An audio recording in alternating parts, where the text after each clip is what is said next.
Aku lah zaman sekolah teng MGS. MGS Madrasah Sarang. Madrasah Babai Lukman. Iku anggere ana bocah pelajaran tauhid untuk papat. Wah, sekali iku gak ahli swarga.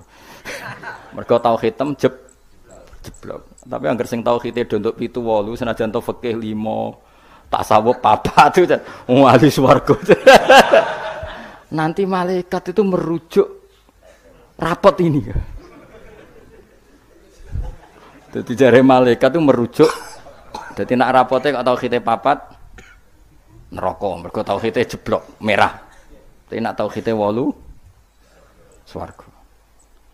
Nah ini kita tidak tahu malaikat itu apa merujuk rapot apa tidak sana. Tapi yang jelas di cerita keramat itu Allah itu bangga dengan argumen yang dibangun umat Rasulullah Shallallahu Alaihi Wasallam. Makanya masyhur itu Nabi ngendikan saya rindu pada ikhwani. Ikhwani itu teman. Terus sahabat pada ngendikan alasna ikhwanaka ya Rasulullah. Bukankah kita ini temanmu? Lah dari Nabi, antum ashabi, kamu itu sahabat saya, tapi saya rindu teman-teman saya. Siapa itu ya Rasulullah? Man amana bi walam yaroni. Mereka iman saya padahal tidak melihat saya. Itu Allah lebih rindu lagi dan Allah membanggakan hamba-hamba ini yang enggak jelas ini semua itu mengalahkan para malaikat. Tentu dalam konteks itu karena malaikat ketika iman kowe wajar iman, memang kamu tahu saya. Tapi umatnya Muhammad sudah tidak ditunggoni Muhammad, enggak ditunggoni kekasih saya, tapi tetap iman pada saya. Lalu dengan cara apa? Dengan cara akalnya masing, termasuk yang ahli matematika. Nisbatus naini ilal wahid wassalasa wal khamsa semuanya sama, far'ul wahid. Fal wahid wal aslu wa ghairul wahid far'ul asli. Fal kullu minal wahid. Malaikat terus merungokno iki, karena semua angka mesti dimulai dari satu. Ya wis.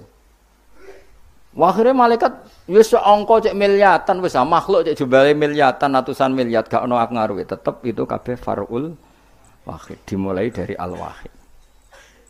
Karena dia ahli matematika, dia berargumentasi dadi nisbatul isnen sampai salasah kabeh iku ning nisbate ning siji iku cabange. Maksudnya iku asal usule tetep siji. Mulane banyak ulama anak gawe mbah guyonan mbok tenan tapi ya rodok tenan tapi rodok tenan artine ya coba imani tapi kudu mbok imani. Iku nak ndarani Quran dikumpulno ning Fatihah, Fatihah dikumpulno apa ning bismillah, bismillah dikumpulno ning ba. Ba iku mergo dadi nuqtatil wujud. Dadi ku ketok nak Quran minallah nggih, nuqtatil wujud, titik wujud. Kowe gawe gambar serumit apapun mesti dimulai dari satu titik. Misalnya kayak gambar apa ya lah, gambar pesawat ceblok, cek buta, cek gambar rugen keriting misalnya, tetap dimulai dari titik. Nah titik ini disebut nuqtatil wujud, apa? Nuqtatil wujud. Maka ba itu disingkat oleh ulama bi, kata ulama bi kana makana wa bi yakunu ma yakun. Jadi bi sebab ingsun, kana makana karena saya sesuatu yang terjadi ya terjadi, yang wujud ya wujud. Wabi yakunu ma yakun, dan karena saya juga sesuatu yang akan wujud nanti akan, berarti ba adalah nuqtatil wujud, awal daripada wujud. Tentu maksudnya adalah Allah Subhanahu taala. Allah ini nuqtatil wujud.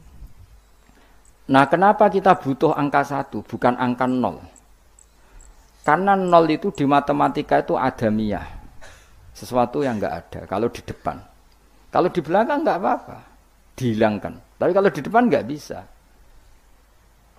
Maksudnya 0 itu nggak boleh mendahului 1. Artinya gini, alam ini kadung maujud. Kalau alam ini kadung maujud nggak boleh diciptakan oleh 0. Mesti diciptakan 1 atau yang wujud. Karena nggak mungkin sesuatu yang tidak wujud menciptakan yang wujud. Ya sudah, akhirnya berarti hadhil maujudat yang jumlahnya tidak terhingga ini dimulai dari 1 wujud.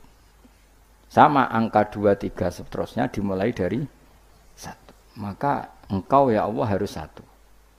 Akhirnya malaikat itu taslim. Sekamane itu Allah ngendikan, wong ngene kok mbok takoki marobuka. Malah diterangno malah pusing kira-kira kan gitu. Nah, umatnya Nabi itu orang yang paling bisa berlogika, terutama ulama-ulamanya, karena mewarisi dari para nabi. Lan kula niku suwun, wae kula suwun jenengan nak ape mati, pokoke latihan tauhid mulai saiki sehingga pas ape mati niku pun bener. Misalnya latih saja ketika kita masih hidup normal gini, kita tidak tahu cara kita hidup. Kita tidak tahu cara bekerjanya oksigen. Kita tidak pernah tahu caranya bekerjanya jantung, paru-paru dan sebagainya. Kalau kita pengguna iya. Kalau tahu dengan makna tahu iya, tapi tidak dengan makna memulai dan menciptakan. Kadang kita sok tahu, wah sistem jantung gini-gini, maka kalau rusak bisa diring gini-gini.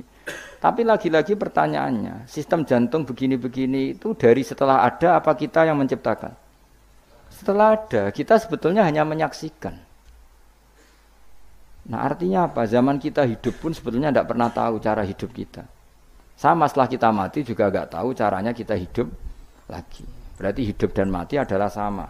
Ketika kita hidup ya tidak menentukan kehidupan kita. Ketika kita mati juga tidak menentukan kematian kita. Semuanya dalam kendali Allah Subhanahu wa Ta'ala. Ya sudah, kalau kita dari nggak ada menjadi ada itu nyata, berarti dari ada menjadi ada lagi pasti juga nyata. Itu disebut iman. Iman itu satu perangkat keyakinan yang berdasar ilmu.